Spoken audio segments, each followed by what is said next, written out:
News, सच जरूरी है। दर्शकों, ब्रेक के बाद आपका स्वागत है। ब्रेक के पहले जाने के पहले मैंने आपको बताया था एक छोटा सा कर्मचारी जो बोरकर करके है, युवराज बोरकर नाम है उसका, और उस बोरकर कर्मचारी की क्या क्या कहानियां हैं वह आपको मैं विस्तार पूर्वक बता देता हूं, क्योंकि सारी जानकारियां जो है मैंने वो पूरी इकट्ठा की हुई है।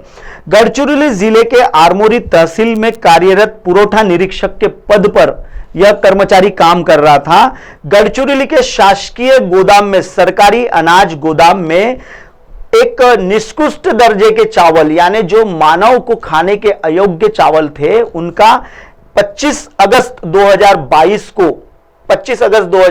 को सरकारी यंत्रणा ने उस पूरे मामले में, उस पूरे इसमें जो गोडाउन में जो चावल था उसमें इसे दोषी पाया था कि इन्होंने मानव को खाने के अयोग्य चावलों का सीएमआर चावल जो है वह लिया हुआ है, और यह गुणवत्ता जांच अधिकारी है। बिना केमिकल टेस्ट किए हुए ही यह कई लॉट पास कर देता है।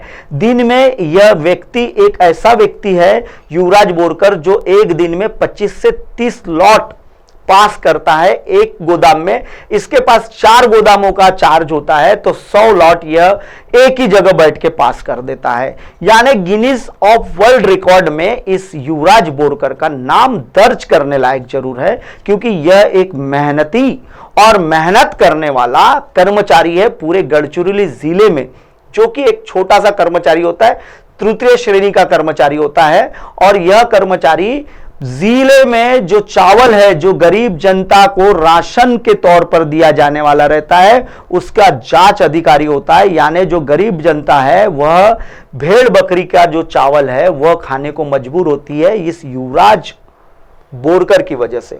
उसमें मैं आपको और बता दूं, 25 अगस्त 2022 को आरमोरी तहसील के कार्यरत पुरवठा निरीक्षक युवराज बोरकर देसाईगंज के राइस मिल्स में के साथ, देसाईगंज की जो राइस मिल थी उसके साथ मिलकर रिसाइकलिंग राशन, निकृष्ट तांदुल सरकार के गोदाम में इसने जमा किया हुआ था, जिसके चलते इसे वहां से तत्काल भगा दिया गया था। चंद्रपुर के जीवती तहसील में इसे कार्यरत किया गया था।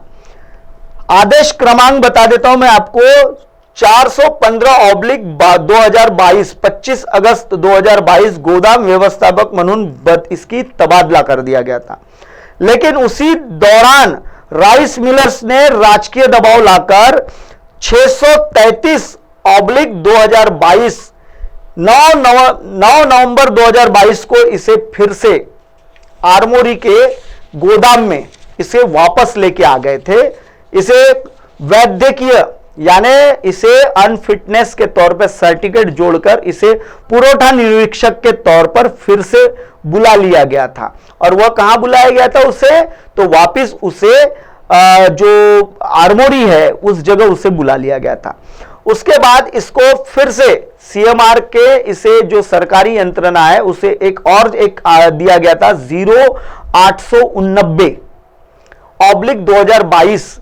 ये 22 दिसंबर 2022 को प्रतिनियुक्ति दी गई हुई थी, और वो प्रतिनियुक्ति देने के पीछे का मकसद भी सरकार को चूना लगाना था।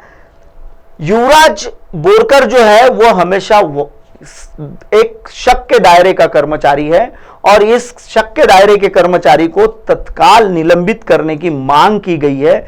लेकिन जिलाधिकारी और सरकारी यंत्रणा उसे क्यों बचाना चाहती ये नहीं पता है। इसे अभी हाल ही में Jai Ambe rice mill, Sharda fruit product यानी इन्हीं के परिवार के राइस मिल में कंपाउंड में जो एक अंदर गोडाउन है, जो गोडाउन आखिर क्यों लिया गया है वो नहीं समझा हमें, क्योंकि सरकारी गोदाम गढ़चिरौली में बड़े बड़े होने के बावजूद निजी गोडाउन क्यों लिए जाते हैं, तो निजी गोडाउन इसलिए लिए जाते हैं कि बिना, ये जो युवराज बोरकर है, बिना गुणवत्ता जांच किए सीधे राइस मिल से यह जिस जिले में सप्लाई करना है या जिले के जो स्टॉकेड गोडाउन है उनमें जमा करने के लिए सीधे तौर पर जो चावल है वो भिजवा देता है, और इसीलिए उसकी वहां प्रतिनियुक्ति की गई है। दर्शकों, फिलहाल वक्त हो चला एक ब्रेक का। ब्रेक से लौटने के बाद देखिएगा मेरे साथ देश दुनिया की तमाम खबरें बने रही है MNS न्यूज पर।